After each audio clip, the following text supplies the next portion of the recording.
చిన్న వయసులో ఒక 5 ఏళ్ల వయసులో 6 ఏళ్ల వయసులో ఉన్నటువంటి పిల్లలకి ఫాదరే సూపర్ హీరో. వాళ్ళ ఫాదర్ సూపర్ మ్యాన్ అనుకుంటారు. ఏమైనా చేయగలడు మా నాన్న ప్రపంచంలో సాధించలేదంటే ఏం లేదనుకుంటారు. వాడు స్కూల్కి వెళ్ళి వాడికి ఒక 10 ఏళ్ళు అంత వచ్చిన తర్వాత ఇంకా వేరే వాళ్ళు ఇంకా డబ్బున్న వాళ్ళ ఫాదర్లని లేదా ఇంకా బాగా పెద్ద పెద్ద కార్లు ఉన్న వాళ్ళని వెళ్ళి చూసిన తర్వాత మా నాన్న అంత గొప్పడు కాదు, మళ్ళీ మా నాన్నకంటే గొప్పలు కూడా ఇంకా చాలా మంది ఉన్నారేమో అనిపిస్తుంది. అదే ఒక 15 ఏళ్ళు దాటి 18 ఏళ్ళు అవి వస్తున్నప్పుడు నాన్న సిగరెట్ కాల్చదురా, లేదా బాగా చదువుకోరా, రాత్రిపూట ఇడ్లీకి ఇంటికి రారా, ఇలాంటివన్నీ చెప్పినప్పుడు మా నాన్న ఏంటి బాగా నచ్చదొబ్బుతున్నాడు, చేదస్తాం అనుకుంటాను, మా నాన్నకి సరిగ్గా తెలియదు అనుకుంటా బతకటం, అందుకని ఇలా అయిపోయాడు అనుకుంటాడు.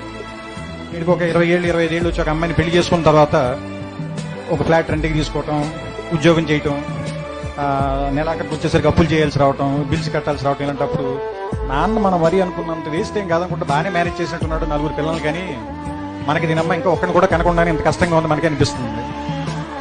ఆ తర్వాత ఒక 35-40 దాటిన తర్వాత పిల్లలు కొంచెం పెద్దవాళ్ళు అవుతుంటే స్కూల్ ఫీజులు, రికమెండేషన్లు, ఆ తర్వాత వాళ్ళకి ఏదైనా ఒంట్లో బాగున్నప్పుడు రాత్రిపూట హాస్పిటల్కి పరిగెత్తటాలు, ఏదైనా ఒక కష్టం వస్తే డబ్బుల కోసం ఎత్తుక్కోవటాలు, ఇలాంటప్పుడు నాన్న గుర్తుంచి కళ్ళలో నీళ్ళు వస్తాయి.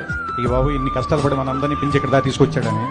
కానీ మనం అది చెప్పేసరికి చాలా మంది నాన్నలు ఉండరు, చచ్చిపోతారు.